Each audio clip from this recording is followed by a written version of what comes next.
আয়া আয়া, আম্মু, আব্বু, ভূত। ভূতে হিসু করে দিয়েছে আমার ওপর। গায়ে পানি পোড়ায় এক লাফ মেরে চেঁচিয়ে এসব বলতে বলতে ধরফরিয়ে উঠে বসল অগ্নি ভাইয়া।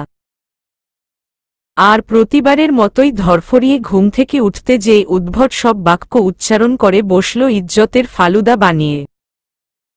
আমার পেছনে নিবিড় ভাইয়া মাথায় হাত দিয়ে চেপে ধরে দাঁড়িয়ে আছেন। উনার পাশেই রুশো ভাইয়া টেনশনের চোটে এতক্ষণ দাঁতগুলোকে আবারও নেইম কাটার বানিয়ে কুটকুট করে নখ কেটে যাচ্ছিল। কিন্তু অগ্নি ভাইয়ার মুখে এমন অদ্ভুত বাক্য শুনে টেনশন ফেলে ফিক করে হেসে ফেলল রুশো ভাইয়া। গত 15 মিনিটের মতো সময় ধরে দিদুনের আদেশ মতো অগ্নি ভাইয়াকে ডেকেছি আমি, কিন্তু কোনো কিছুতেই কোনো লাভ হয়নি, বরং ডাকতে ডাকতে আমার গলা ব্যথা হয়ে গিয়েছে। আমরা মেয়েরা তো ভোরের দিকেই উঠে গিয়েছি। যেহেতু নিত্য আপু আর নিবিড় ভাইয়া সচরাচর ভোরবেলাই ঘুম থেকে উঠেন, সেই হিসেবে আপু উঠে আমাকে আর রাত্রিকে ডেকে তুলে দিয়েছে। এদিকে নিবিড় ভাইয়া রুশো ভাইয়াকে ঘুম থেকে উঠাতে পারলেও আমার এই ঘুম কাতুরে ভাইকে শত চেষ্টা করেও উঠাতে পারেননি। দিদুন 6টার দিকে ভাইয়াদের ঘরে এসে অগ্নি ভাইয়াকে এখনো ঘুমোতে দেখে আমায় ডেকে পাঠিয়েছেন। অবশেষে আমিও যখন ভাইয়াকে উঠাতে ব্যর্থ হলাম, ঠিক সেই মুহূর্তে দিদুন আমার হাতে এক মগ পানি ধরিয়ে দিয়ে বললেন ভাইয়ার মুখে ছুঁড়ে মারতে। প্রথমে না করতে চেয়েও দিদুনের কড়া গলার নির্দেশ শুনে অগত্যাই ভাইয়ার মুখে পানি মারতে হলো আমার।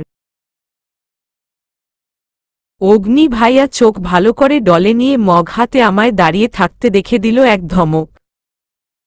ওই পেতনি, শাকচুন্নি, পানি মারলি কেন গায়ে? আমার কত সাধের ঘুমটা ভাঙ্গালি। আহা, কি স্বপ্নটাই না দেখছিলাম আমি। আর কিছু বলার আগেই আমি নিঃশব্দে চোখমুখের ইশারায় ভাইয়াকে আর চোখে দিদুনকে দেখিয়ে চুপ করতে বলায় ভাইয়া তৎক্ষণাৎ দুহাতে ঠোঁট চেপে ধরল। দিদুন আমাদের থেকে খানিকটা দূরে গম্ভীর মুখে দাঁড়িয়ে আছেন। অগ্নি ভাইয়াকে উঠে বসে এসব অদ্ভুতুরে কথা বলতে দেখে দিদুন নিজের কুঁচকে যাওয়া কপাল আরও খানিকটা কুঁচকিয়ে বলে উঠলেন, এসব কি অগ্নি? এত বেলা পর্যন্ত ঘুমোও কেন? বাকিরা তো ঠিকই উঠে গেছে। তাড়াতাড়ি হাত মুখ ধুয়ে নিচে এসো সবাই। অগ্নি ভাইয়া আমতা আমতা করে এদিক ওদিক তাকিয়ে বলে উঠল, সরি দিদুন, আর হবে না এমন। তুমি যাও, আসছি আমরা। দিদুন আর কিছু বললেন না, ধীর পায়ে বেরিয়ে গেলেন ঘর থেকে। দিদুন চলে যেতে রুশো ভাইয়া আর নিবিড় ভাইয়া হাসতে হাসতে অগ্নি ভাইয়ার পাশে বসে পড়লেন। সিরিয়াসলি অগ্নি, ভূত তোর ওপর হিসু করে দিয়েছে? বাহ, কি টয়লেট ভূতের! ব্রো, ভূতেদের আবার হিসু, পটি এসবও হয় নাকি? আমি তো জানতাম না। ওদের কথা শুনে আমি ঠোঁট চেপে হাসতে লাগলাম। অগ্নি ভাইয়ার এরকম আচমকা ঘুম থেকে উঠার কারণে বলা উদ্ভট সব বাক্যগুলোর সাথে আমি পূর্ব পরিচিত হলেও নিবিড় ভাইয়া পরিচিত নন। তাই একটু বেশিই মজা নিচ্ছেন উনি। ভাইয়া, এইবার কিন্তু আমি ইচ্ছে করে পানি মারিনি। দিদুনের আদেশে বাধ্য হয়েই মেরেছি। তাই তোর বকাগুলো ফেরত নে। পেতনা, শাকচুন্না।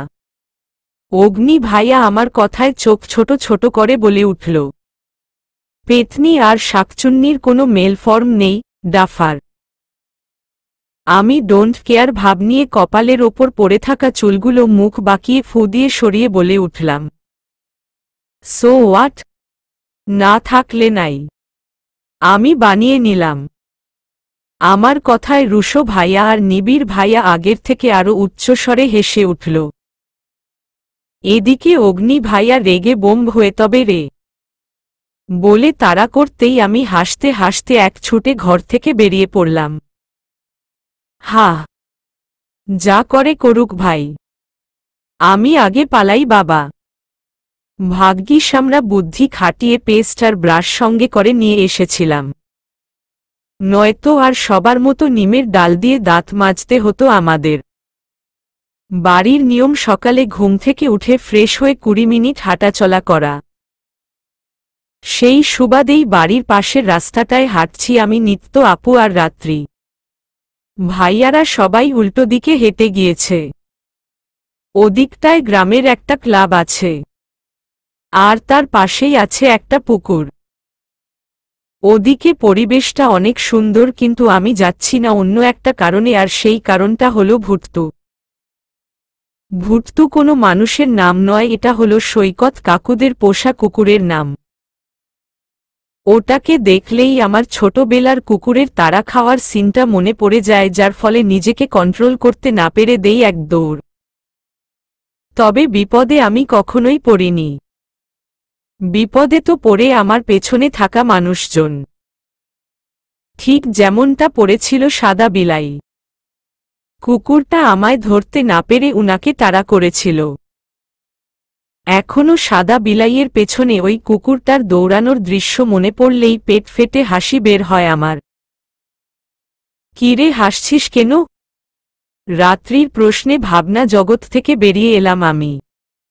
নিজেই নিজের মাথায় একটা চাটি মেরে বলে উঠলাম, এমনি রে, একটা সিন মনে পড়ায়, কালকের লুঙ্গি ড্যান্সের। হাসতে হাসতে বলল রাত্রি, আরে না না, ওই যে তোর মনে নেই ভার্সিটির তৃতীয় দিনে নিবিড় ভাইয়াকে কুত্তার দৌড়ানি খাইয়েছিলাম? আমার কথায় রাত্রি কিছুক্ষণ চুপ থেকে মনে করার চেষ্টা করে, পর মুহূর্তে হু হা করে হাসতে শুরু করে দিল। সিরিয়াসলি অনন্যা, তুই একটা জিনিস। হায়রে, নিবিড় ভাইয়াকে কিভাবে না কুকুরের তাড়াটা খাওয়ালি? বেচারা দুলাভাই। উনাকে দুলাভাই বলায় আমি মুখ বাঁকিয়ে রাত্রির পেটে গুঁতে মেরে দিলাম।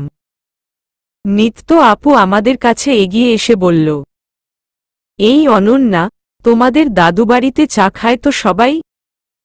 আমি গালে হাত দিয়ে একটু ভেবে বললাম, শুধু মামুন ভাইয়া, মাসুম ভাইয়া আর চাচিমনি খায়। কেন? নিত্য আপু ঠোঁট উল্টে বলল, আর বলো না, সকাল সকাল উঠে গরম গরম চা না খেলে আমার কিছু হজম হতে চায় না। আপুর কথায় হালকা হেসে বললাম, চলো তবে, কেউ চা বানিয়েছে কিনা দেখি, না হলে বানিয়ে নিতে হবে। আচ্ছা মামুন, এগুলো কি ফুল? নিবিড়। মামুন পাশের ঝোপে ফোটা ফুলগুলোর দিকে এক নজর চেয়েই বলতে শুরু করল, ও এগুলোকে ধুতুরা ফুল বলে। রাস্তার পাশে পরিত্যক্ত স্থানে জন্মায় এই অবহেলিত ধুতুরা ফুল। এই গাছ সাধারণত বিষাক্ত হিসেবে পরিচিত হলেও আয়ুর্বেদ ও ভেষজ চিকিৎসায় এই গাছের পাতা, ফুল মূল ঔষধ হিসেবে ব্যবহৃত হয়। ধুতুরার বীজ থেকে চেতনানাশক পদার্থ তৈরি করা হয়। তাছাড়া কুকুরের কামড়ের বিষ থেকে রক্ষা পাওয়ার জন্য ধুতুরা গাছের মূলের রস পান করানোর বিধান আছে। আচ্ছা, তাহলে তো বলা যায় বিষ কোনো না কোনোভাবে উপকারী। মামুন হাসল, আর একটু এগোতেই সামনে পড়ল ভুট্টু। রুশো অনন্যার মতো কুকুরে ভীষণ ভয় পায়, তাই মামুন স্থির থাকতে বলবে তার আগেই ওহ নো কুত্তা বলেই ছিঁড়ে ছুটকে উল্টো দিকে ঘুরে দৌড় লাগাল রুশো। রুশোকে দৌড়তে দেখে নিবিড়ের আবারও ভার্সিটির ওই বডিবিল্ডার কুকুরের দৌড়ানির কথা মনে পড়তেই আবেভাগ পাগলা বলে নিজেও দৌড় লাগাল। ততক্ষণে ভুট্টুও ওদের পেছনে ভাউ ভাউ করতে করতে দৌড়ানো শুরু করে দিয়েছে। এবার অগ্নি আর মামুন একে অপরের দিকে তাকিয়ে চাচা আপন প্রাণ বাঁচা বলেই নিজেরাও ছুট লাগালো বাড়ির উদ্দেশ্যে। বাড়িতে ফিরতেই চোখ গেল বড় চাচির দিকে। বড় চাচি চাল বাচ্ছেন, পাশে বসে আছে চাচিমনি। চাচিমনি পীড়ায় বসে রুটি বেলছেন, আর সেই বেলা রুটিগুলো নির্দ্বিধায় মাটির উনুনের ওপর বসানো তাওয়াতে ভাজছে আম্মু। আম্মুর পাশের উনুনে আলুর ডাল রান্না করছে জুই ভাবি ওরফে মাসুম ভাইয়ার ওয়াইফ। 3 বছর হলো বিয়ে করেছেন মাসুম ভাইয়া। মাসুম ভাইয়া বড় চাচির ছেলে। উনারা 3 ভাই বোন। মাসুম ভাইয়ার ছোট আরও 2 বোন ছিল, তবে ওদের বিয়ে হয়ে যাওয়ায় বর্তমানে শ্বশুর বাড়িতে থাকে। আর চাচিমণির একমাত্র ছেলে হল মামুন ভাইয়া। উনি মাস্টার্স শেষ করেছেন, তবে শহরে চাকুরির সন্ধানে যাননি। বাড়ির ব্যবসাতেই হাত লাগিয়েছেন। কারণ চাচ্চুদের বয়স হয়ে যাচ্ছে, শুধু মাসুম ভাইয়ার ওপর সব চাপ তো আর রাখা যায় না, তাই মামুন ভাইয়াও মাসুম ভাইয়ার সাথে ব্যবসায় নেমে পড়েছেন। মৎস্য ব্যবসায় ইনকামও বেশ ভালোই হয়।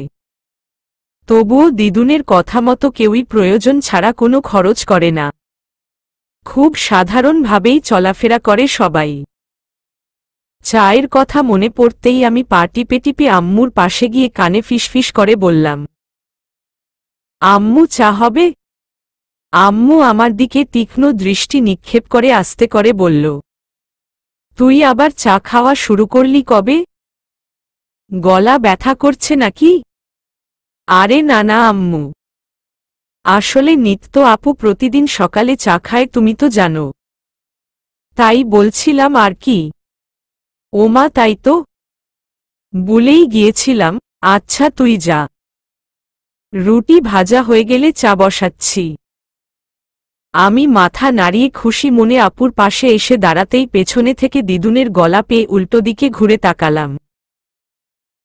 দিদুন নিজের চোখে লাগানো চশমাটা ঠেলে দিয়ে এগিয়ে আসতে আসতে বলে উঠলেন, আজকে চা হবু নাত বউ বানাবে, আর আমিও চা খাব। কথা সবার কানে গিয়েছে। সবাই একসুরে জি বলে মাথা নাড়াতেই দিদুন উল্টো দিকে ফিরে নিজের চেয়ারে বসে খবরের পাতাটা মেলে পড়তে শুরু করলেন। এদিকে নিত্য আপু ভীষণ নার্ভাস ফিল করছে। চা বানাতে আপুর কোনো প্রবলেম নেই, তবে প্রবলেম হচ্ছে আজকে দিদুনও চা খাবেন। যদি একটু 19-20 হয় তবে কি হবে তার ধারণা না থাকলেও অজানা ভয়ে সে হানা দিচ্ছে আপুর মনে। আর আমি ভাবছি মাটির উনুনে আপুর গায়ে কোনোভাবে যদি আগুন লেগে যায়।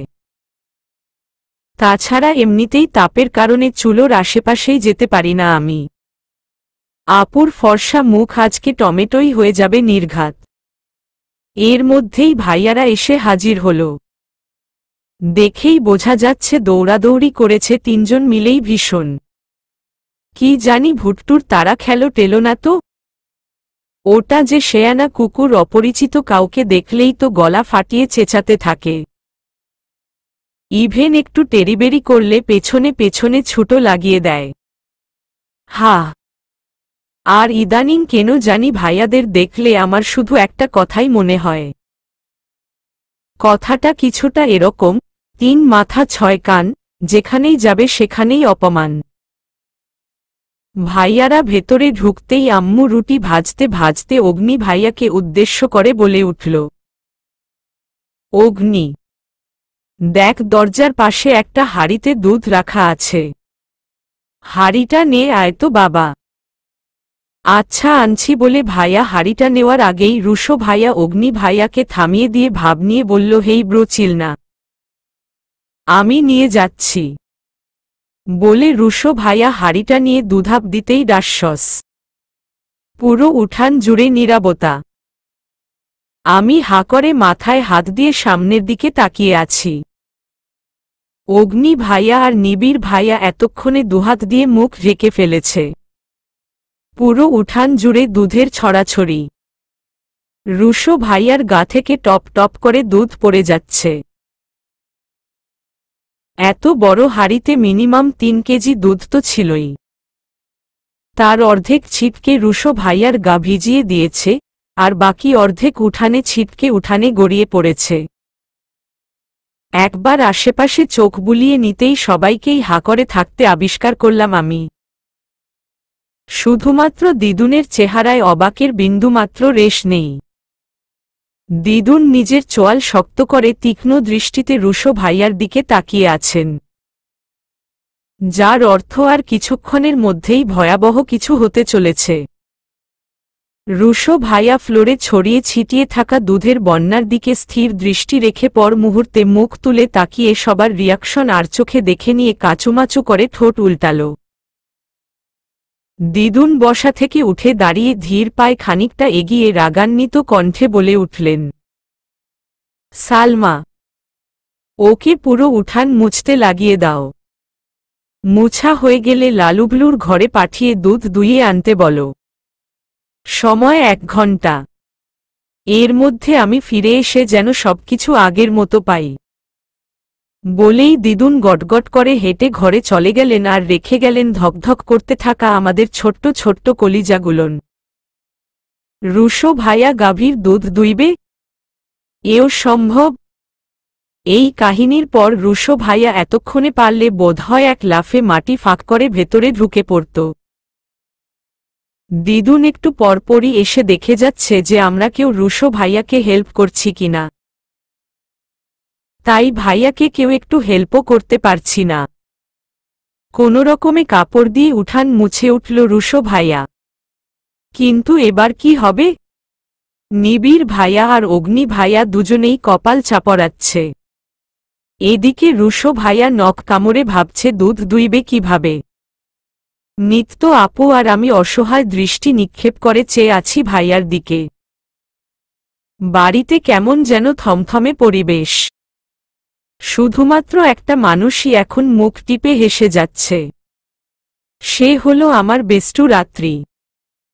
এই মেয়েটা আমার ভোলাভালা ভাইটার ইজ্জতের ফালুদা হলে এত খুশি হয় কেন আল্লাহ মালুম। হঠাৎ রুশো ভাইয়া নখ খাওয়া থামিয়ে শটান হয়ে দাঁড়িয়ে কিছু একটা ভেবে বলল, হেই গাইস, কেউ টেনশন করো না, আমি ঠিক টাস্ক কমপ্লিট করে আসছি। মনি একটা বালতি দাও আমাকে। আম্মু অসহায় ফেস নিয়ে রুশো ভাইয়ার হাতে বালতিটা ধরিয়ে দিয়ে বলল, পারবি তো? সাবধানে করিস বাবা। রুশো ভাইয়া দাঁত কেলিয়ে ডোন্ট কেয়ার ভাব নিয়ে বলল, ওহ কাম অন মনি, ওই কাউ একটা লাথি দিলে আমি উল্টে দুটো কিক মেরে দেব। বলেই বুক ফুলিয়ে শ্বাস টেনে গোয়াল ঘরে চলে গেল ভাইয়া। হেই কাউস, তোমাদের মধ্যে who's Lalu and who's Bhulu? মনি তো বলল লালুর দুধ দুইতে। দুজনেই তো প্রায় সেম কালারের। চিনি কিভাবে বলো তো? রুশোর প্রশ্নের কোনো আগামাথা না বুঝে লালু হাম্বা আয়া করে ডাক দিল। রুশো লালুর ডাকে লাফিয়ে উঠে খানিকটা দূরে সরে গিয়ে বুলে ফু দিয়ে শান্ত হয়ে আবারও একটু এগিয়ে এসে হাসার চেষ্টা করে বলে উঠল, ওহ, তার মানে তুমি Lalu? Good looking Lalu. By the way, এখন এটারও অ্যান্সার দাও তো, যে দুধ দুইব কোথায় থেকে? লালু আবারও আগের থেকে জোরে হাম্বা আয়া করে উঠল। রুশো খানিক ভেবে হঠাৎ চুটকি বাজিয়ে আইডিয়া বলে ফোন বের করে দুধ দুয়ার একটা ভিডিও অল্প একটু দেখে নিয়ে ভ্রু নাচিয়ে বলল, এইবার কোনে যাব্বা লাল্লুজি? I'm coming Lalu baby.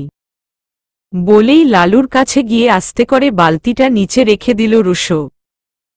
লালুকে চারদিকে খুঁটিয়ে খুঁটিয়ে দেখে নিয়ে রুশো চিন্তিত হয়ে পড়ল এই ভেবে যে, এই রে, ইউটিউবে দেখা গরুর মতো এটার অঙ্গপ্রত্যঙ্গ নেই কেন? তবে কি এটা হাইব্রিড গরু? ভেবেই রুশো গুটি গুটি পায়ে লালুর পাশে গিয়ে বসতে নিলেই লালু লেজ দিয়ে রুশোর গালে ঠাসস করে বাড়ি মেরে দিল। লেজের বাড়ি খেয়ে রুশো ধপাস করে নিচে থাকা গোবরের ওপর পড়ে গেল।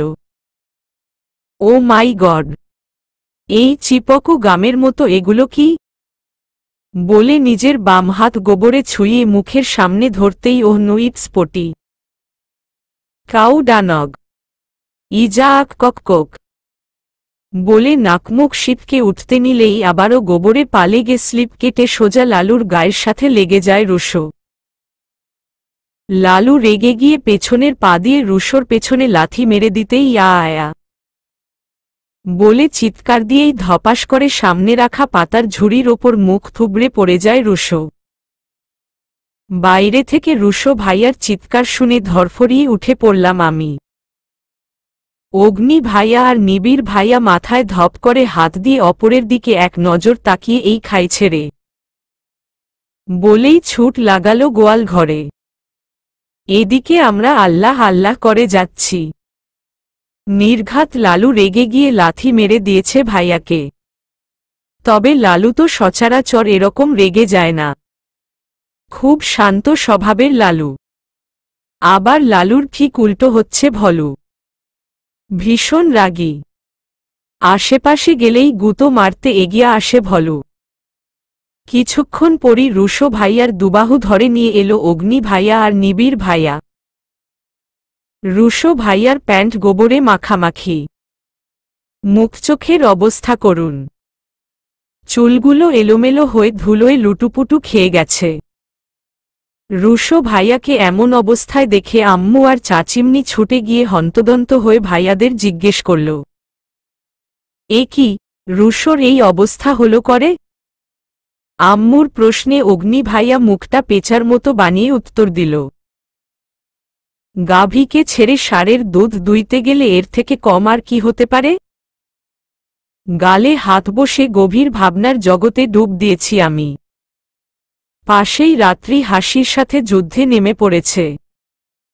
সেই যে শুনেছে রুশো ভাইয়া ষাঁড়ের দুধ দুইতে গিয়েছে, সেই থেকে এখন পর্যন্ত শুধু হেসেই যাচ্ছে। সামনেই নিত্য আপু ফার্স্ট এইড বক্স থেকে মুভ নিয়ে রুশো ভাইয়ার পিঠে লাগিয়ে দিচ্ছে। এদিকে অগ্নি ভাইয়া আর নিবিড় ভাইয়া রুশো ভাইয়াকে একেবারে গোসল করিয়ে তারপর ঘরে নিয়ে এসেছে। বর্তমানে তারা রুশো ভাইয়ার দুপাশে বসে একটু পরপর ফিক করে হেসে উঠছে, আবার পর মুহূর্তে রুশো ভাইয়াকে সান্ত্বনা দিয়ে যাচ্ছে। আহহ, ভাবি আসতে, সরি, এদিকে লেগেছে বুঝতে পারিনি, হয়ে গেছে আমার, তুমি রেস্ট নাও, এখন ব্যথা সেরে যাবে বলেই আপু আমার পাশে এসে বসে পড়ল। এমন সময় মামুন ভাইয়া ঘরে নক করে বলে উঠলেন, আসব? অগ্নি ভাইয়া মামুন ভাইয়াকে অনুনয়ের সুরে বলল, আরে এসো এসো। মামুন ভাইয়া মুচকি হেসে ঘরে ঢুকেই একবার রুশো ভাইয়ার দিকে তাকিয়ে জিজ্ঞেস করে বসলেন, রুশোর কি খবর, ঠিক আছে এখন? রুশো ভাইয়া শুয়ে থেকেই ডান হাত উপরে তুলে লাইক থামস আপ দেখিয়ে অলরাইট ব্রো বলেই হাত নামিয়ে নিল। মামুন ভাইয়া মৃদু হেসে আমার দিকে তাকিয়ে বললেন, অনন্যা, দুপুরের খাবারের পর দিদুনের ঘরে এসো। দিদুন ডেকেছে, একটু পরই খাবার বাড়া হবে। মামুন ভাইয়ার মুখে দিদুন আমায় ডেকেছে শুনেই বুকটা ধক করে উঠল আমার। এই একটা মানুষ যখন কাউকে নিজের ঘরে ডাকে তখন শুধু সিরিয়াস না, মারাত্মক সিরিয়াস কিছু বলার জন্যই ডাকে, যা দিদুনের সামনে দাঁড়িয়ে থাকা মানুষের জন্য হার্ট অ্যাটাকের কারণ পর্যন্ত হয়ে যেতে পারে। তাই আমি কৌতূহলবশত উত্তেজিত হয়ে মামুন ভাইয়ার দিকে জিজ্ঞাসু দৃষ্টিতে তাকিয়ে বলে উঠলাম, কেন ডেকেছে আপনি কি জানেন ভাইয়া? মামুন ভাইয়া ক্ষণিকের জন্য একটু চিন্তা করে বললেন, তা ঠিক বলতে পারছি না, গেলেই বুঝতে পারবে। আমাকেও ডেকেছে অবশ্য, আমিও তার কারণ জানি না। আচ্ছা ঠিক আছে ভাইয়া। বিনিময়ে মামুন ভাইয়া স্মিথ হেসে বেরিয়ে গেলেন। নিবিড় ভাইয়া কিছুক্ষণ ভ্রু কুঁচকে মামুন ভাইয়ার যাওয়ার দিকে তাকিয়ে থেকে চোখ সরিয়ে আমার দিকে তীক্ষ্ণ দৃষ্টি নিক্ষেপ করে বসলেন। উনার এমন চাহনির কোনো অর্থ খুঁজে পেলাম না আমি। উনি কিচ্ছুক্ষণ ওভাবেই তাকিয়ে থেকে চোখ নামিয়ে রুশো ভাইয়ার সাথে আবারও হাসি তামাশায় মত্ত হয়ে পড়লেন। ছুটকি, অ্যাটম বোমকে একটু থামতে বল না রে বোন, ও ফেটে গেলে আমরা একটাও আস্ত থাকব না। গ্রেনেড টাইপ হামলার শিকার হয়ে টপকে যাব সবাই। রুশো ভাইয়ার কথায় নিমিষেই হাসি থামিয়ে রেগেমেগে লাল হয়ে উঠল রাত্রি। দাঁতে দাঁত চেপে রুশো ভাইয়ার দিকে অগ্নি দৃষ্টি নিক্ষেপ করে বড় বড় পায়ে হেঁটে চলে গেল ঘরে। আমি ফিক করে হেসে দিয়ে রুশো ভাইয়ার পাশে গিয়ে বসে পড়লাম। ভাইয়ার কপালের সাথে লেপ্টে থাকা সিল্কি ব্রাউন চুলগুলো এলোমেলো করে দিয়ে নাকটা টেনে দিলাম। রুশো ভাইয়ার সাথে সাথেই নিজের নাক চেপে ধরে আহত কণ্ঠে বলে উঠল, তুইও শেষমেশ আমার অসহায় নাকেটার পেছনেই পড়লি ছুটকি। আমি মুখ টিপে হেসে দিয়ে বললাম, তোমার নাকটা অনেক কিউট তো, তাই রাত্রি আদর করতে গিয়ে ভুলে জিসুম করে মেরে দেয়। আর আমি তো শুধু আদরই করলাম। হে হে। আমার কথা ভাইয়ারার সাথে নিত্য আপুও ঘর কাঁপিয়ে হাসিতে ফেটে পড়ল। অগ্নি ভাইয়া আবারও দাঁত কেলিয়ে রুশোর ভাইয়ার মজা নেওয়ার জন্য বলে উঠল, সিরিয়াসলি রুশো, তুই শেষমেশ কিনা একটা ষাঁড়ের দুধ দুইতে গিয়েছিস। ইতিহাসে প্রথম। এটা নিয়েই স্টোরি লেখো ভাই। ট্রাস্ট মি, সেই মার্কেট পাবে। রুশো ভাইয়া ঠোঁট উল্টিয়ে মুখে অসহায়ত্ব ফুটিয়ে বলে উঠল, আমার কি দোষ? আমি আশক করলাম দুটোকেই যে who's Lalu and who's Bhulu. তার মধ্যে একজন অ্যান্সার দিল, তাই তো আমি ওকেই লালু ভেবে নিয়েছিলাম। মানে? গরু আবার অ্যান্সার দেয় কিভাবে? নিবিড়। রুশো ভাইয়া মুখ গোমরা করে আবারও বলল, আমি তো নিনজা হাতুড়ির মতোই আশক করেছিলাম আর প্রত্যুত্তরে ওই বুলটা হাম্বায়া করে ডেকেছিল। সো এতে আমার কি দোষ? রুশো ভাইয়ার উত্তরে আমি হাসব না কাঁদব না, বাড়ি ছেড়ে উগান্ডায় পালাবো ভেবে কুলকিনারা পাচ্ছি না। অগ্নি ভাইয়া হাসতে হাসতে ক্লান্ত হয়ে নিবিড় ভাইয়ার ওপর থেকে উঠে হাঁপাতে হাঁপাতে বলে উঠল, ভাই থামো তুই। আর হাসাস না প্লিজ। এসব জাস্ট তোর দ্বারাই পসিবল। হা, মানুষ হয়ে পশু পাখিদের সাথে কথা উল্টাপাল্টা কথা জাস্ট তুই বলতে পারিস। উফ অফ, আম জাস্ট স্পিচলেস। নিত্য আপু আর আমি হাসতে হাসতে তিন ফাজিলকে রেখে বেরিয়ে এলাম। আম্মু ডাকছে নিচে যাওয়ার জন্য, তাই রাত্রিকে নিয়ে নিচে নেমে গেলাম। কিন্তু মা, এটা কিভাবে হয় তুমিই বলো? তুমি এখনো সেই পুরনো কথা ধরে বসে আছো? আব্বু, আমি কোনো কথা শুনতে চাই না আহসান। তুই বলেছিলি অনন্যা ছোট তাই সময় নিবি। সেই হিসেবে আজ নিয়ে 2 বছর পেরিয়ে গিয়েছে। ও এখন 19 বছর বয়সে পা দিয়েছে। সেই হিসেবে এখন ওর বিয়ের বয়সও হয়েছে। দিদুন, সবই ঠিক আছে আম্মা, কিন্তু মেয়েরও তো একটা মতামত আছে। আমরা তো মেয়ের ইচ্ছের বিরুদ্ধে কোনো কিছু করতে পারি না। আম্মু, বেশ তো, অনন্যাকে ডেকে পাঠিয়েছি আমি। ও আসুক, তবেই ওর কাছে মতামত নেওয়া হবে। তাছাড়া ওর মতামতে তেমন কী বা যায় আসবে? পরিবার থেকে যেখানে বিয়ে দেওয়া হবে মেয়ে তো সেখানেই বিয়ে করতে রাজি হয়ে যাবে। এতে এত ভাববার কিছুই নেই। আমি চাই এই মাসেই বিয়েটা সেরে ফেলতে। মামুনের বয়সও তো কম হল না। বিয়ে তো করতে হবে। অনন্যা তো শহরে মানুষ হয়েছে মা। ও কি করে এখানে খাপ খাইয়ে নেবে বলো? সমস্যা নেই, ব্যবসা শহরে থেকেও করা যাবে। বরং তার থেকে ভালোই হবে। এখান থেকে মাসুম সামলাবে। শহর থেকে মামুন মাছগুলো জায়গা মতো পৌঁছে দেবে। দরকার হলে বাড়ি ভাড়া নিয়েই থাকবে বগুড়ায়। তাছাড়া মামুন উচ্চশিক্ষিত। এর পরেও কোনো আপত্তি থাকার কথা না। কিন্তু, আর কোনো কিন্তু না। আমি যেটা সিদ্ধান্ত নিয়েছি সেটাই ধার্য করা হবে। এর ওপর কোনো কথা নয়। আমি তোর সাহস দেখে অবাক হচ্ছি আহসান, তুই আমার ছেলে হয়ে আমায় না জানিয়ে বাসায় পাত্রপক্ষকে ডেকেছিস। আর দেরি করতে রাজি নই আমি। দিদুনের কথার ওপর আর আম্মু আব্বু কিছু বলার সাহস পেল না। ঠিক সেই সময়ই আমি আর মামুন ভাইয়া গিয়ে হাজির হলাম দিদুনের ঘরের সামনে।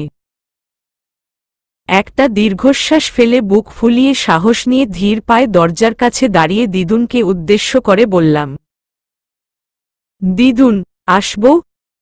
এসো। দিদুনের অনুমতি পেয়ে ঠোঁট কামড়িয়ে ভেতরে প্রবেশ করলাম আমি। আমার পেছনে পেছনে প্রবেশ করল মামুন ভাইয়াও। ভেতরে যেতেই দেখলাম আম্মু আব্বু দুজনেই উপস্থিত। আম্মু আব্বুকে দেখে একটু স্বস্তি ফিরে পেলাম। আস্তে করে আম্মুর পাশে বসতেই আম্মুর মুখটা মলিন হতে দেখে বুকের ভেতরটা মোচড় দিয়ে উঠল আমার। এক অজানা ভয় এসে হানা দিল আমার মনে কোণে। তবে কি খুব খারাপ কিছু হতে চলেছে? তবে কি সেটা? দিদুন আমাদের বসিয়ে গম্ভীর কণ্ঠে বলা শুরু করল, মামুন, অনন্যা, তোমাদের দুজনের উদ্দেশ্যে কিছু কথা আছে আমার। আর আমি তোমাদের নিয়ে যে সিদ্ধান্তটি নিয়েছি তা অবধারিতই। তবুও যেহেতু ব্যাপারটা তোমাদের নিয়েই তাই তোমাদের ডেকেছি। এখন আমি যা যা বলছি তা মন দিয়ে শুনো। সে হিসেবে নিজেকে প্রস্তুত করো। একটু থেমে দিদুন আবারও বলতে শুরু করল, তোমাদের দুজনেরই বয়স হয়েছে। বলা যায় তোমরা বিয়ে করার উপযুক্ত বয়সে পা দিয়েছ। মামুন যদিও একটু হলেও অবগত এই ব্যাপারে, তবে অনন্যা তুমি বিষয়টা জানো না। অনেক আগে থেকেই তোমার আর মামুনের বিয়ে ঠিক করে রেখেছি আমরা। শুধু অপেক্ষা ছিল তোমাদের উপযুক্ত হওয়ার। আর এখন তোমরা সেই নির্দিষ্ট সময়ে পা রেখেছ। যেহেতু অপরিচিত কাউকে বিয়ে করতে বলছি না আমি তোমাদের, আমার মনে হয় না তোমাদের দুজনের মধ্যে কারও কোনো আপত্তি থাকতে পারে। কিন্তু আমার আপত্তি আছে দিদুন। পেছনে থেকে কারও গলা পেয়ে হকচকিয়ে উঠে পেছনে ফিরে তাকালাম আমরা সবাই। নিবিড় ভাইয়াকে এই মুহূর্তে দেখে আমার খুশি হওয়ার কথা, তবুও নিজেকে কেমন যেন অনুভূতি শূন্য বলে মনে হচ্ছে আমার। আমি শুধু ফ্যালফ্যাল করে চেয়ে দেখছি সবাইকে। কি হচ্ছে আমার সাথে? আর পরবর্তীতেই বা কী হবে? নিবিড় ভাইয়া কিভাবে হ্যান্ডেল করবে সবকিছু? আগের বার না হয় নিত্য আপু ছেলেপক্ষকে বুদ্ধি করে তাড়িয়ে দিয়েছে, কিন্তু এবার আমার মাথাটা কেমন যেন ফাঁকা ফাঁকা লাগছে। সব কিছু ঘোলাটে লাগছে আমার। নিবিড় ভাইয়া ধীর পায়ে ঘরে প্রবেশ করে দিদুনের মুখোমুখি গিয়ে দাঁড়িয়ে পড়লেন। দিদুন নিজের ঘরে কাউকে এভাবে প্রবেশ করাই রেগে গিয়ে নিজেও দাঁড়িয়ে পড়লেন, সাথে অবাক হয়ে দাঁড়িয়ে পড়ল আম্মু আব্বু আর মামুন ভাইয়াও। দিদুন কড়া গলায় নিবিড় ভাইয়াকে উদ্দেশ্য করে বললেন, তার মানে তুমি দরজার বাহিরে দাঁড়িয়ে সব কথা শুনেছ? তুমি এর মাঝে বলার কে? নিবিড় ভাইয়া তাচ্ছিল্যের হাসি হেসে আমায় টান দিয়ে দাঁড় করিয়ে এক হাত দিয়ে কোমর জড়িয়ে ধরলেন। আমায় নিজের সাথে লাগিয়ে রেখেই বলে উঠলেন, বারে, আমার বউয়ের আবারও বিয়ে নিয়ে কথা উঠছে, সেখানে বুঝি আমার আপত্তি থাকবে না? নিবিড় ভাইয়ার কথা আব্বু হতবাক হয়ে প্রশ্ন করলেন, নিবিড়, অনু তোর বউ মানে? তখনই আম্মু আব্বুকে থামিয়ে দিয়ে মাথাটা নিচু করে বলল, বাবুই ঠিকই বলছে, অনন্যা আর নিবিড় বিবাহিত। তারা একে অপরের স্বামী স্ত্রী। আব্বু যেন আম্মুর কথায় আকাশ থেকে পড়ল। উত্তেজিত হয়ে আব্বু জিজ্ঞেস করল, কিভাবে? নিবিড় ভাইয়া আমায় ছেড়ে দিয়ে আব্বুর এক হাত নিয়ে দুহাতের মুঠোয় নিয়ে উনি বলতে শুরু করলেন, হ্যাঁ বাপি, মামনি ঠিকই বলছে। আর তোমার বাকি প্রশ্নের জবাব আমিই দিচ্ছি। একটা ছোট্ট নিঃশ্বাস ছেড়ে উনি আবারও বলতে শুরু করলেন, এটা সেদিনের পরের দিনের ঘটনা, যেদিন আমরা নিত্য আর অগ্নির এনগেজমেন্টের ডেট ফাইনাল করে চলে গিয়েছিলাম। ওই দিন ভার্সিটিতে রাত্রি যায়নি, আর শেষ ক্লাসও হয়নি অনন্যাদের। তাই ও একাই বাড়ি ফেরার পরিকল্পনা করে ভার্সিটি থেকে বেরিয়ে পড়ে। আর ওকে একা পেয়ে সেই সুযোগেই তুলে নিয়ে যায় ভার্সিটির দুজন ছেলে। আগে থেকে অনন্যার পেছনে ঘুরে বেড়াত সিফাত। ওদের বিরক্ত করার জন্য আমি শাসিয়েও ছিলাম, কিন্তু সে শুধরোয়নি, বরং এমন একটা সুযোগেরই অপেক্ষায় ছিল সে। সেদিন ক্লাসের বাহিরে ফার্স্ট ইয়ারের স্টুডেন্টদের টাইমের আগেই বেরোতে দেখে আমিও অনন্যার খোঁজে বেরিয়ে পড়ি। আর ঠিক তখনই এক জুনিয়রের কাছে জানতে পারি কেউ বা কারা অনন্যাকে গাড়িতে অজ্ঞান করে উঠিয়ে নিয়ে চলে গিয়েছে। আমি আর বিন্দুমাত্রও অপেক্ষা করিনি। জিপিএস থেকে লোকেশন ট্র্যাক করে গন্তব্যে পৌঁছেই অনন্যাকে অনেক খোঁজার পর একটা ঘরে আবদ্ধ অবস্থায় পাই। ছেলেগুলোকে মেরে রক্তাক্ত করে ফেলি আমি রাগের বশে। কিন্তু অনন্যাকে নিয়ে ফেরার পথে শেষরক্ষা আর হয়নি। গ্রামের কয়েকদল লোক আমাদের খারাপ উদ্দেশ্যের লোক ভেবে জোর জবরদস্তি বিয়ে দিয়ে দেয়। তারপরেই অগ্নিরা এসে উপস্থিত হয়, কিন্তু ততক্ষণে যা হবার তা হয়েই গিয়েছে। বলেই আমার দিকে মুখ ফিরিয়ে তাকালেন নিবিড় ভাইয়া। আব্বু স্তব্ধ হয়ে ধপ করে বিছানায় বসে পড়ল। আম্মু আব্বুকে ধরে বলে উঠল, আমিও এসব জানতাম না আসান। তবে এখানে আসার আগের দিনই নিবিড় আমায় সব খুলে বলেছে। প্রথমে আমি ব্যাপারটা নিতে না পারলেও পরে ভেবে দেখেছি, এর থেকে খারাপ ও তো কিছু হতে পারত, তাই না? যদি নিবিড় সময় মতো সেখানে না পৌঁছাতে পারত, তবে আমাদের মেয়েটার কি হতো তা ভাবলেও আমার গায়ে কাঁটা দিয়ে ওঠে। আর বিয়েটা তো যার তার সাথেও হয়নি, আমাদের বাবুইয়ের সাথেই হয়েছে। তুমি প্লিজ ভেঙে পড়ো না। আব্বু আম্মুর হাত ধরে কিছুক্ষণ চুপ করে থেকে পর মুহূর্তে মাথা তুলে তাকিয়ে ধীর কণ্ঠে বলে উঠল, তুমি হয়তো ঠিকই বলছো অনামিকা। যেভাবেই হোক ওদের বিয়েটা হয়েছে, এটা আমাদের মেনে নিতে হবে। কিচ্ছু মানতে হবে না কাউকে। সমস্যা যেহেতু হয়েছে তার সমাধানও রয়েছে। দিদুন। দিদুনের কথা চমকে উঠলাম সবাই। আমি জিজ্ঞাসু দৃষ্টিতে ছলছল চোখে দিদুনের দিকে তাকাতেই দিদুন বলতে শুরু করল, হয়তো বিয়েটা হয়েছে, তবে ভুলবশত হয়েছে। যেমন বিয়ে হয়েছে তেমন বিয়ে ভাঙার পদ্ধতিও রয়েছে। আর তাছাড়া ওদের মধ্যে স্বামী স্ত্রীর কোনো সম্পর্ক নেই। দিদুনের কথা শেষ হতেই নিবিড় ভাইয়া আমার বা হাত নিজের ডান হাতের মুঠোয় শক্ত করে চেপে ধরে দিদুনের চোখের দিকে তাকিয়ে বলে উঠলেন, তা হয়তো আছে দিদুন, তবে আমি তো অনন্যাকে ছাড়ব না। যে কোনো মূল্যে হোক ওকে আমি ছাড়ছি না। দিদুন তীক্ষ্ণ দৃষ্টিতে নিবিড় ভাইয়ার দিকে তাকিয়ে মুখে হালকা বাঁকা হাসি ফুটিয়ে বললেন, বেশ তো, তবে আগে প্রমাণ করো তুমি অনন্যার যোগ্য। শুধু টাকা পয়সা, গাড়ি বাড়ি আর সুন্দর চেহারা থাকলেই সব হয় না। তুমি কি রাজি? যদি আমার শর্তে হেরে যাও তবে অনন্যাকে তালাক দিতে হবে তোমায়। নিবিড় ভাইয়া বুক ফুলিয়ে একটা দীর্ঘশ্বাস টেনে আমার চোখের দিকে স্থির দৃষ্টি নিক্ষেপ করে বলে উঠলেন, আমি রাজি। যতটা কঠিন পরীক্ষাই দিতে হোক না আমায় আমি দেব।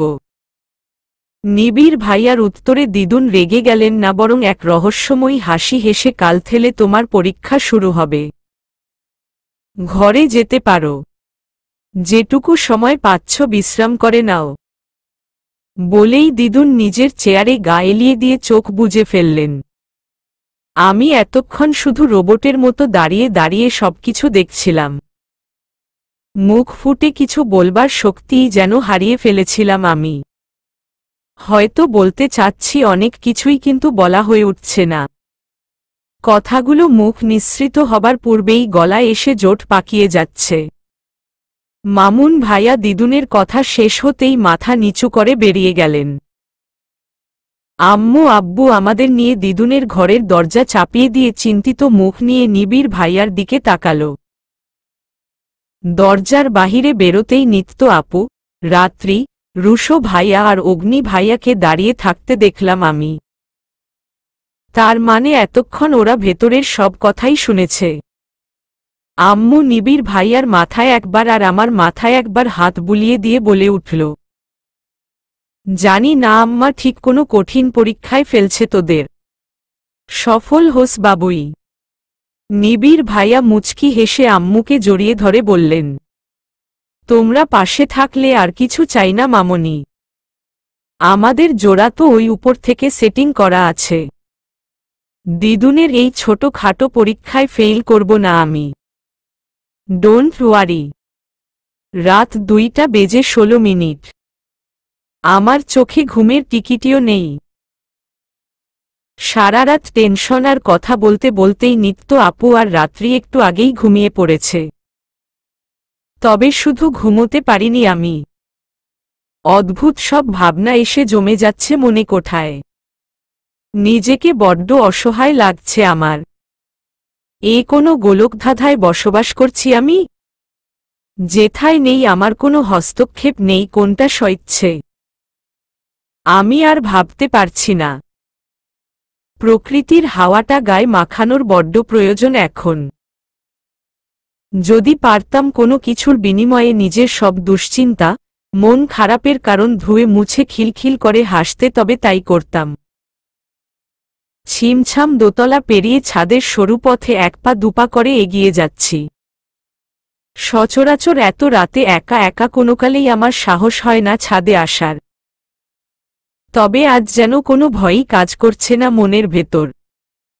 ছাদে যেতে এক নীরব, স্থির ছায়াকে আবিষ্কার করলাম আমি। সেই ছায়া মানবটি উল্টো দিকে ঘুরে ছাদের রেলিং ধরে দাঁড়িয়ে আকাশ পানে একদৃষ্টিতে চেয়ে রয়েছে। নিশি রাতের হিমেল হাওয়ায় তার অবাধ্য চুলগুলো ঢেউ খেলিয়ে উড়ছে। চাঁদের আলোয় তার শরীরে এক অদ্ভুত রূপ এসে ভর করেছে। সেই ছায়া মানবটিকে চিনতে আমার বেশি বেগ পেতে হল না। নিজের সবথেকে আপন মানুষটাকে না চিনলে আপন কথাটা নিতান্তই বেমানান। ধীর পায়ে আমার সেই ছায়ামানবের পেছনে গিয়ে ঘাড়ে হাত রাখতেই অস্ফুট সুরে মৃদু আওয়াজে বলে উঠলেন, এখনও ঘুমোওনি? সাথে সাথেই চমকে উঠলাম আমি। না দেখেই চিনলন কিভাবে আমায়? তবে কি উনি আগে থেকেই বুঝতে পেরেছেন আমার অস্তিত্ব? উনি আকাশের পানে চেয়েই মুচকি হেসে বলে উঠলেন, তুমি এসেছ আর আমি বুঝব না তা কি করে হয়? আমি উনার প্রশ্নের কোনো জবাব দিলাম না। বরং আমার দৃষ্টি তো উনার সেই মায়াবী চোখে, যেথায় উনার ব্যথিত নোনা জলগুলো জমাট বেঁধে চিকচিক করে উঠছে। তবে কি উনি কাঁদছেন? কিন্তু কেন? কি আপনি কাঁদছেন? উনি কোনো উত্তর না দিয়ে আচমকাই পেছনে ফিরে খুব শক্ত করে জড়িয়ে ধরলেন আমায়।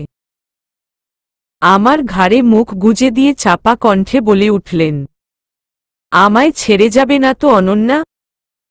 নিজের ঘাড়ে ভেজা অনুভব করতেই চমকে উঠলাম আমি। উনাকে ধরে সোজা করে দাঁড় করাতেই নিজের বা হাতের উল্টো পিঠ দিয়ে চোখের কোণে জমা জলগুলো মুছতে ব্যস্ত হয়ে পড়লেন উনি। আমি অবাক হয়ে পলকহীন চোখে দেখছি উনাকে। এই মানুষটার চোখেও জল আসতে পারে? আদৌ কি তা সম্ভব? এমন অসাধ্য সাধন হলো কি করে? কিন্তু উনি কি জানেন উনার এই চোখের জলগুলো আমার ভেতরটাকে ক্ষতবিক্ষত করে দিচ্ছে, ঝরাচ্ছে অঝরে রক্ত। আমি নিবিড় ভাইয়ার পায়ের ওপর ভর করে দাঁড়িয়ে পড়লাম। উনি আমায় বাধা দিলেন না, বরং অবাক চোখে তাকিয়ে থাকলেন আমার দিকে। হয়তো বোঝার চেষ্টা করছেন আমি হঠাৎ উনার পায়ের ওপর পা রেখে উঠলাম কেন। আমি মেয়ে হিসেবে যেহেতু যথেষ্ট লম্বা, উনার কান পর্যন্ত পৌঁছই আমি।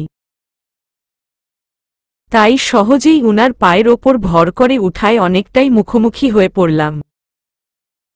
আমি কিছুক্ষণ উনার ঘন পল্লব বিশিষ্ট চোখের দিকে তাকিয়ে থেকে হুট করেই সেই চোখে ঠোঁট ছোঁয়ালাম। আমি হয়তো পড়ে যাব আশঙ্কা করে উনি দুহাতে কোমর জড়িয়ে ধরলেন আমার। আমি নির্দ্বিধায় উনার দু চোখেই আলতো করে ঠোঁট ছুঁয়ে দিলাম। উনি মৃদু হেসে আমায় ছেড়ে দিতেই চট করে নেমে পড়লাম উনার পা থেকে। এতক্ষণ ছিলাম, নিশ্চয়ই ব্যথা পাচ্ছিলেন। উনার ডান হাত নিজের হাতে মুঠোয় নিয়ে ধীর কণ্ঠে জিজ্ঞেস করলাম, আপনার চোখে পানি কেন ভাইয়া? আপনি কি জানেন আপনার চোখে পানি দেখে আমার কষ্ট হচ্ছিল। মনে হচ্ছিল কেউ যেন ইচ্ছেমতো নির্মমভাবে ছুরি দিয়ে আঘাত করে চলেছে আমার হৃৎপিণ্ডে। কেন কাঁদছিলেন বলুন? উনি হাঁ করে আমার দিকে পলকহীনভাবে তাকিয়ে আছেন।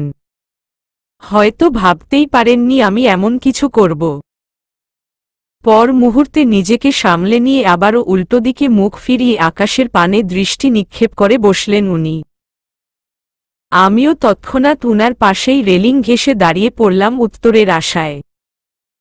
উনি হালকা হেসে একবার আমার জিজ্ঞাসু দৃষ্টিতে তাকিয়ে আবারও আকাশের পানে চেয়ে বলে উঠলেন, তুমি কি ওখানে কাউকে দেখতে পাচ্ছ অনন্যা? উনার প্রশ্নের কোনো উত্তর জানা নেই আমার, তাই ফ্যালফ্যাল চোখে আবারও একরাশ বিস্ময় নিয়ে তাকালাম উনার দিকে।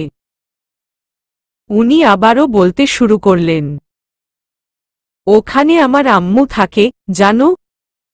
উনার মায়ের কথা শুনে নিমিষেই মুখটা মলিন হয়ে এলো আমার। একটা দীর্ঘশ্বাস ফেলে আমিও এবার তাকালাম উনার দেখানো আকাশের থালার ন্যায় চাঁদের সবথেকে নিকটে জ্বলজ্বল করতে থাকা ওই ছোট্ট তারাটায়, যেটা পৃথিবী থেকে দেখতে পিঁপড়ের মতো ছোট লাগলেও বাস্তবে হয়তো পৃথিবীর থেকে কয়েক হাজার গুণ বড় অথবা পৃথিবীর থেকেও ছোট। উনি হাতের ইশারায় সেই তারাটিকে দেখিয়ে বলে উঠলেন, জানো ছোটবেলায় আম্মু আমাকে আর নিত্যকে কোলে নিয়ে একটা গল্প শোনাত। সেই গল্পে যদি কেউ পৃথিবী থেকে হারিয়ে যায় তবে সে নাকি ওই আকাশটায় চলে যায়। একদিন আম্মু বলেছিল, যদি আমি কখনো হারিয়ে যাই তবে ভেবে নিবি আমি চাঁদের সবথেকে কাছের তারাটা হয়ে গিয়েছি।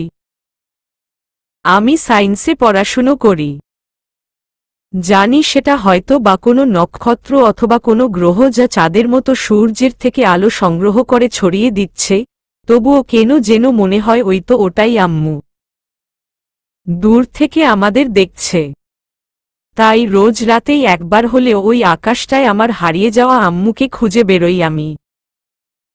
একটু থেমে আবারও বলতে শুরু করলেন, মাঝে মাঝে আকাশেরও মন আমার মতো খারাপ থাকে।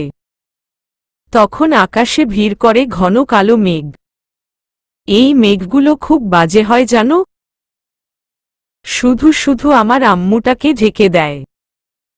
ওরা কি জানে না আমি প্রতিদিন রাত হওয়ার অপেক্ষা করি যাতে আম্মুকে এক নজর দেখতে পাই?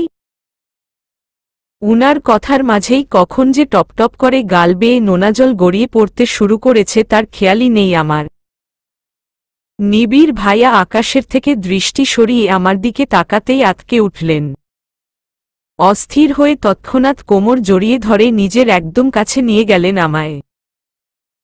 এক হাত দিয়ে আমার চোখের কোণে জমা জলগুলো মুছে দিয়ে উত্তেজিত কণ্ঠে প্রশ্ন করলেন, এই পাগলি, তুমি কাঁদছ কেন? বোকা মেয়ে একটা, একদম কাঁদবে না। তুমি কি জানো, তোমায় কাঁদলে সিরিয়াসলি পুরো বাচ্চাদের মতো লাগে। অবশ্য এমনিতেও তুমি বাচ্চাই, বড় হলেই বা কোনোদিন। উনার কথায় কান্নার বেগ আরও বাড়িয়ে উনার বুকের কিলঘুষি মারতে শুরু করলাম আমি। আমায় উনার বুকে কিলঘুষি মারতে দেখে ব্যথা পাওয়ার বদলে হাসির ঝংকার তুলে দিলেন উনি। উনার হাসির আওয়াজে আমি উনার বুক থেকে মুখ তুলে মুগ্ধ চোখে তাকালাম সেই হাসির পানে। চাঁদের আলোয় উনার ঝকমকে দাঁতের ভুবন ভোলানোর হাসি দেখে অজান্তেই নিজের ঠোঁটের কোণেও এক চিলতে হাসি ফুটে উঠল আমার। আবারও বুকের বাম পাশে সেই চিনচিনে অনুভূতিটা হতে লাগল। এই হাসি দেখেই না জানি কত শত প্রাণ খুন হয়ে যেতে পারে নিমিষেই। তা কি উনি জানেন? ভাবতেই অবাক লাগে এই মানুষটাই আমার স্বামী, যাকে দেখলে আগে আমি 10 হাত দূরে থাকতাম, আজ তার আর আমার মাঝে 1 ইঞ্চিও ফাঁক নেই। বিবাহের মতো পবিত্র সম্পর্কে বাধা পড়েছি আমরা পরস্পরের সাথে। নিবিড় ভাইয়া হাসি থামিয়ে চোখ বন্ধ করে একটা স্বস্তির নিঃশ্বাস ফেলে আমার চোখের দিকে তাকালেন। আমি এখনও বোকার মতো চেয়ে রয়েছি উনার স্নিগ্ধ মুখখানায়। উনি মুচকি হেসে সামান্য ঝুঁকে নিজের কোমল অধর আমার ললাটে স্পর্শ করিয়ে এক গভীর চুম্বন এঁকে দিলেন সেথায়। সাথে সাথেই নিজের গোলক রন্ধ্র বন্ধ করে ফেললাম আমি।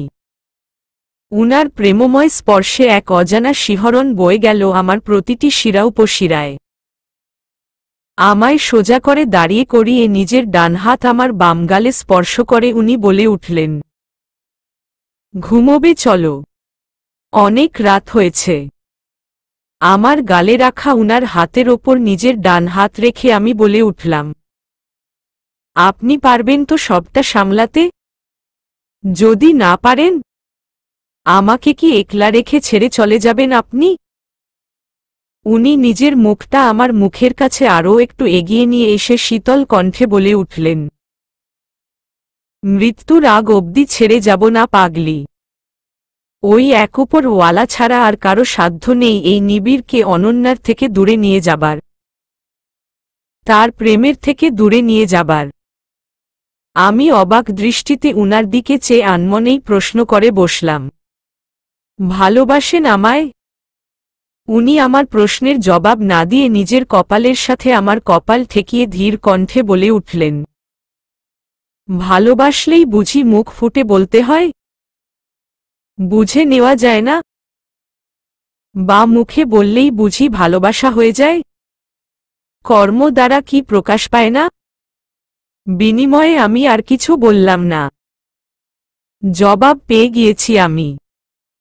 এই মানুষটা আমায় ভালোবাসেন, ভীষণভাবে ভালোবাসেন। ভাবতেই মনের মাঝে সুপ্ত সুখপাখি ডেকে উঠছে আমার। ভালোবাসার অনুভূতি বুঝি এতটাই সুন্দর, এতটাই অমায়িক।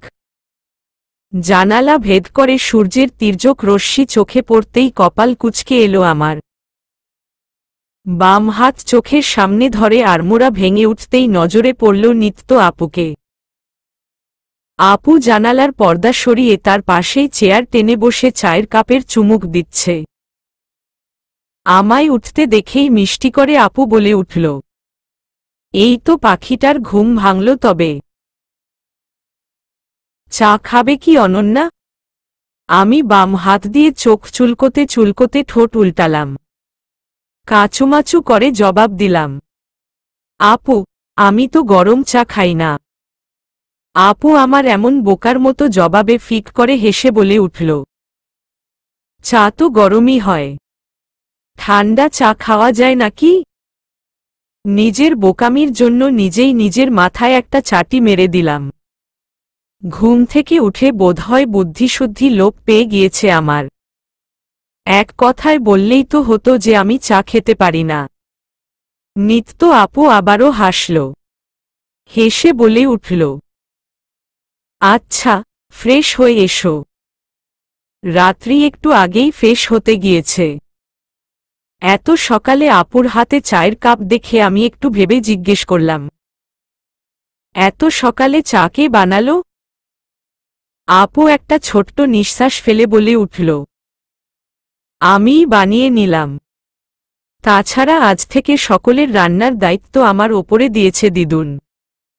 আরও 3 কাপ চা ভাইয়াদের ঘরে দিয়ে এসেছি। আর তোমার ঘুম কাতুরে ভাইকে ডাকার জন্য ভাইয়া গ্লাসে পানি নিয়ে বসে রয়েছে। বলেই হালকা স্বরে হাসল আপু। আমি কিছুক্ষণ অবাক দৃষ্টিতে আপুর নিশ্চিত চেহারার দিকে তাকিয়ে থেকে একটা দীর্ঘশ্বাস ফেলে বেরিয়ে এলাম ঘর থেকে। না জানি আল্লাহ তাআলা এই 2 ভাই বোনকে কতটা ধৈর্য দান করে বানিয়েছেন। চরম কঠিন সময়ও কত স্বাভাবিক থাকে তারা। এমন ভাবটা নেয় যেন সবকিছু ঠিক আছে, কোথাও কোনো ভুলভ্রান্তি নেই। আর এই স্বাভাবিকতার সাথেই তাল মিলিয়ে বুকে হাজারো চিন্তা, কষ্ট, ক্লান্তি চেপে রেখে ঠোঁটের কোণে মিষ্টি এক চিলতে হাসি ঝুলিয়ে রাখে তারা। অথচ আশেপাশের মানুষেরই তাদের এই দুর্দশায় ঘুম নেই চোখে।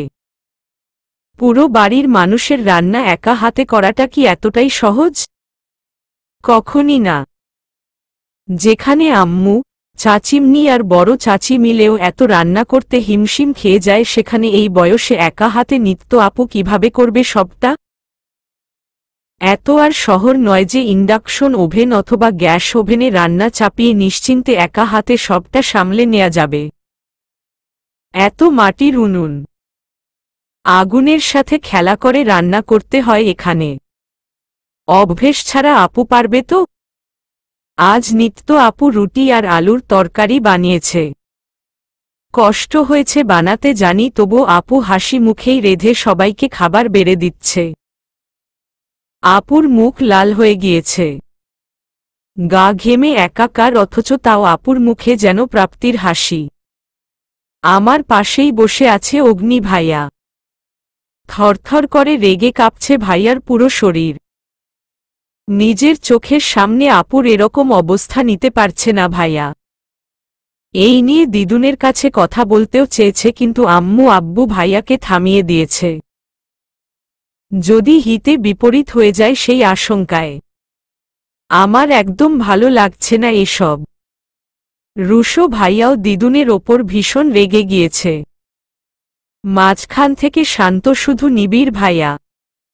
এখন পর্যন্ত একটা টু শব্দও করেননি উনি। কোনোরকমে একটু খেয়ে উঠে পড়লাম আমি। আসলে খাওয়ার ইচ্ছেটুকুই নেই। খাবার যথেষ্ট ভালো হয়েছে, কিন্তু খেতে ইচ্ছে করছে না আমার। সবার কাছে নিত্য আপুর রান্নার প্রশংসা শুনে আপুর চোখ উজ্জ্বল হয়ে রয়েছে। এত ভালো হবার পরও দিদুন খেয়ে শুধুমাত্র চলনসই শব্দটি উচ্চারণ করলেন। যেই শব্দটা আপুর কাছে কেমন লেগেছে জানা নেই আমার, তবে আমার কাছে এতটাই কষ্টদায়ক লেগেছে যেন মনে হচ্ছে রান্নাটা আপু নয় আমি করেছি। What is this Chhutki? এই বুড্ডিটা এত স্ট্রিক্ট কেন? ভাবি আগুনে পুড়ে এত ভালো রান্না করল, তাও she just said possible. Like seriously, that's really not fair. আমি হলে এতক্ষণ রেগেমেগে ওই মাটির ওভেনটাই ভেঙে ফেলতাম। হুসস, ভাইয়া চুপ, আস্তে কথা বলো। দিদুনের কানে গেলে খবর আছে। রুশো ভাইয়া আমার কথায় মুখ কালো করে আবারও চুপ করে রইল। খাওয়া শেষে দিদুন আবারও নিজের চেয়ারে গিয়ে চোখে চশমা পরে বসলেন। পাশে রাখা খবরের কাগজটা উল্টে পাল্টে ভাঁজ করে খবর পড়তে শুরু করলেন দিদুন। দুয়েক লাইন পড়ে কাগজে মুখ ডুবিয়েই নিবিড় ভাইয়াকে উদ্দেশ্য করে বলে উঠলেন, এ কি তুমি এখনো যাওনি? ও তোমাকে তো বলাই হয়নি কি করতে হবে। গোয়াল ঘরে গিয়ে লালু ভলুর গলায় বাঁধা দড়ির খুঁটি খুলে মাঠে গিয়ে ঘাস খাইয়ে নিয়ে এসো। আপাতত এটাই করো, পরে কি করবে বলে দেব। বলে আবারও খবর পড়তে শুরু করলেন দিদুন। দিদুনের কথায় করুণ চোখে তাকালাম আমি নিবিড় ভাইয়ার দিকে, অথচ উনার মুখে হতাশার কোনো চিহ্ন মাত্র নেই। যেন উনাকে সচরাচর করা কাজগুলোর মধ্যেই কিছু করতে দেওয়া হয়েছে বলে এমন স্বাভাবিক রয়েছেন উনি। উনি আমার দিকে এক পলক চেয়ে নিজের ঘন পল্লব বিশিষ্ট চোখজোড়া ঝাপটে নিশ্চিত থাকতে ইশারা করলেন আমায়। স্বাভাবিকভাবেই মুচকি হেসে বেরিয়ে গেলেন সদর দরজা দিয়ে। আমি শুধু অসহায় দৃষ্টিতে চেয়ে রইলাম উনার যাওয়ার দিকে।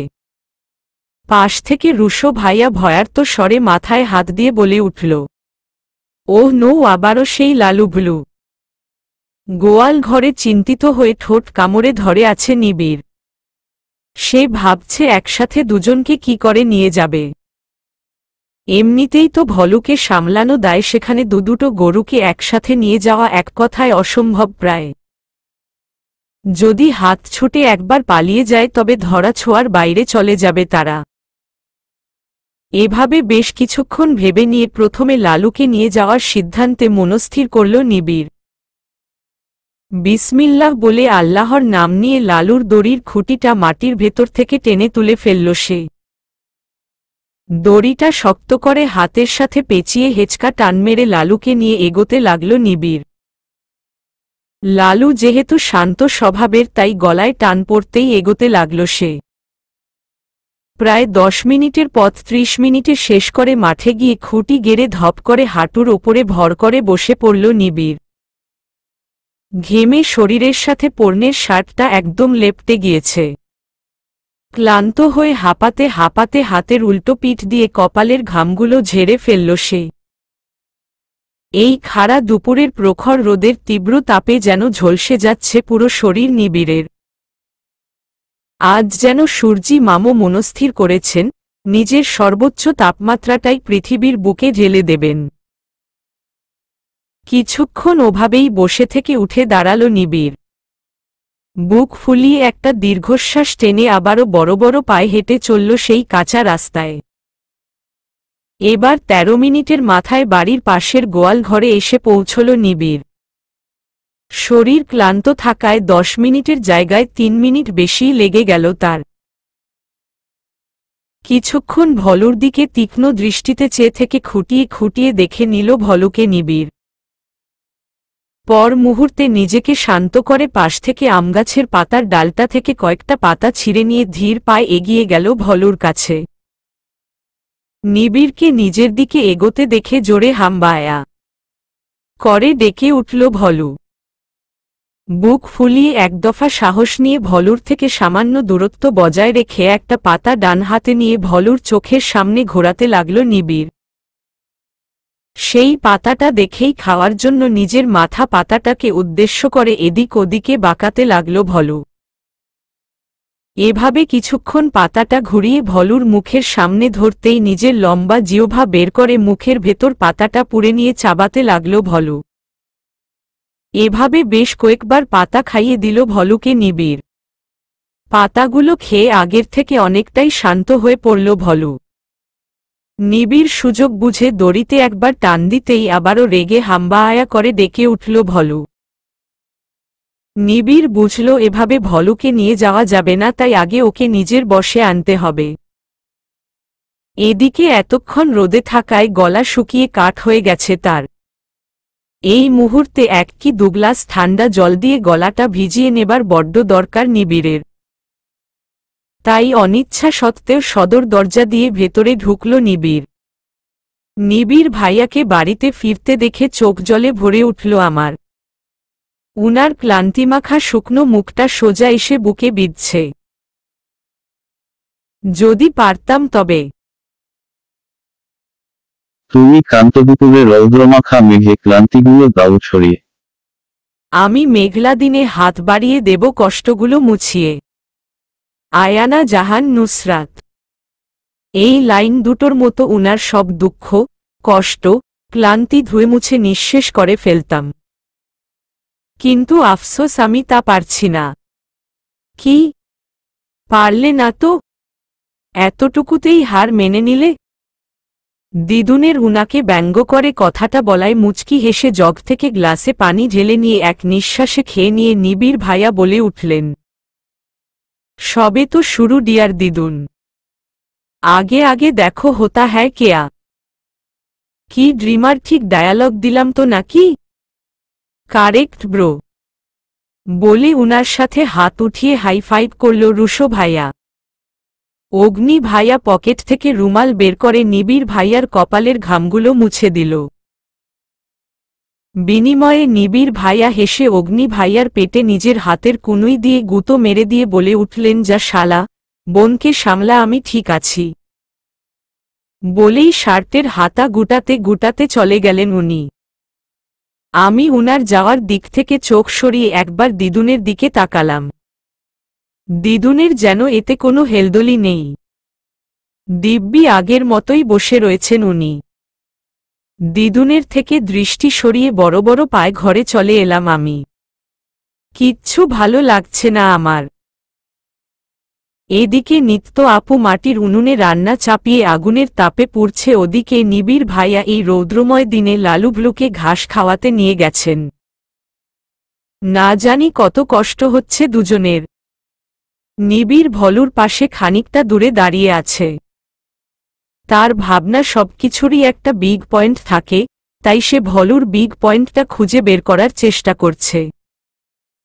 এই নিয়ে বেশ কয়েকবার গায়ে হাত দিয়েছে সে ভলুর, কিন্তু প্রতিবারের মতোই তেড়ে এসেছে ভলু। বর্তমানে ভলু আরাম করে ডালায় রাখা কচি পাতাগুলো চিবিয়ে যাচ্ছে। আর এদিকে নিবিড়ের ইচ্ছে করছে ভলু রাগটাকে চিবিয়ে খেয়ে ফেলতে। শালার এত বদমেজাজি কেন এই ভলু বল্টুটা, আল্লাহ মালুম।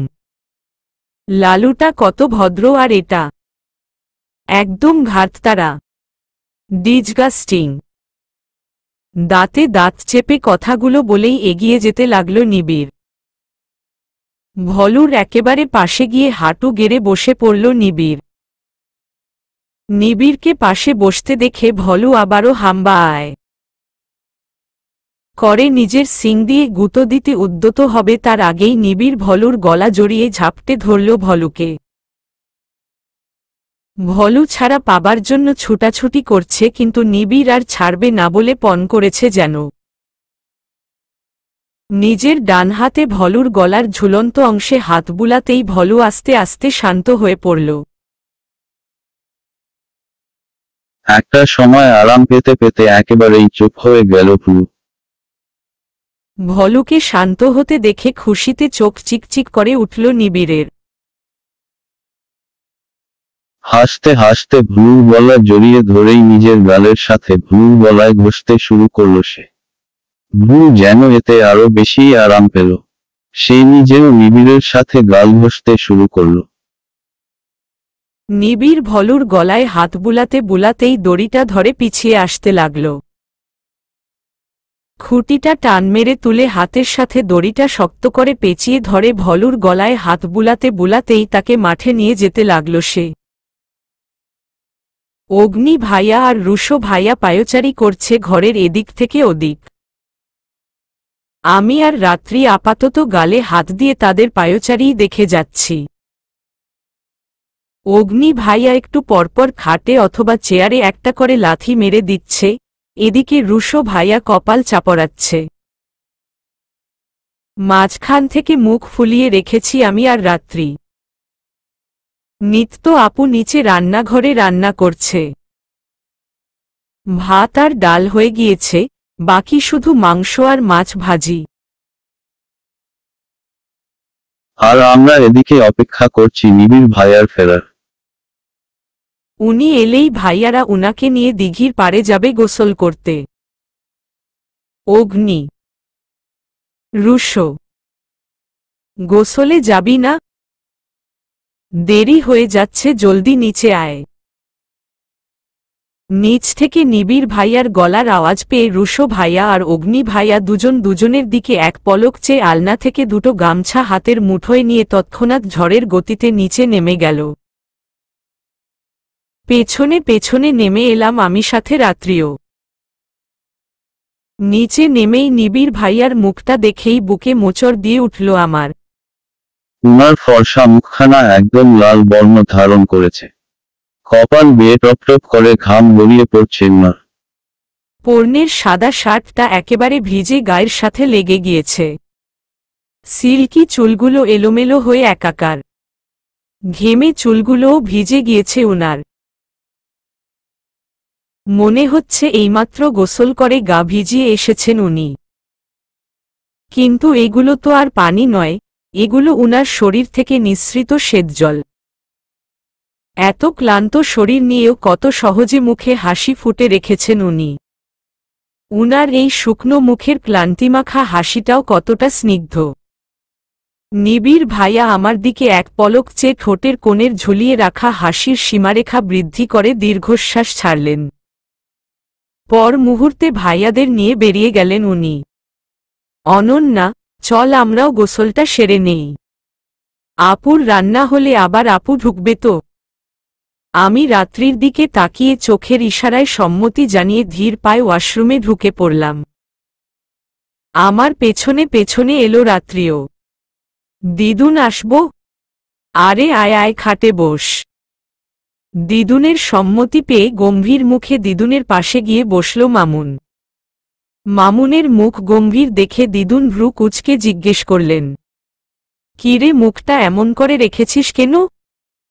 মামুন মুখ তুলে দিদুনের দিকে চেয়ে অসহায় দৃষ্টিতে বলে উঠল, দিদুন, যদি নিবিড় সব পরীক্ষায় পাশ করে যায় তাহলে কি আমি অনন্যা কেয়ার পাব না? দিদুনের মামুনের প্রশ্নে ভাবলেশহীনভাবে খাটের সাথে লাগানো বালিয়ে গা এলিয়ে দিয়ে বলে উঠলেন, পাশ করতে পারলে তো।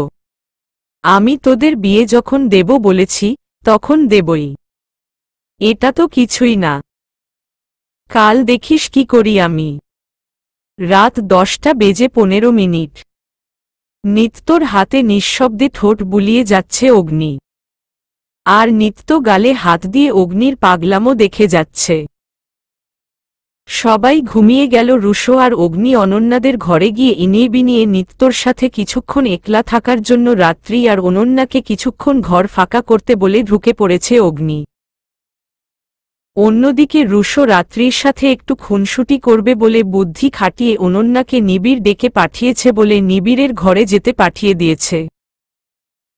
মাঝখান থেকে রাত্রির কোথাও যাবার মতো জায়গা নেই বলে অগত্যাই তাকে রুশোর সাথে যেতে হয়েছে ছাদে।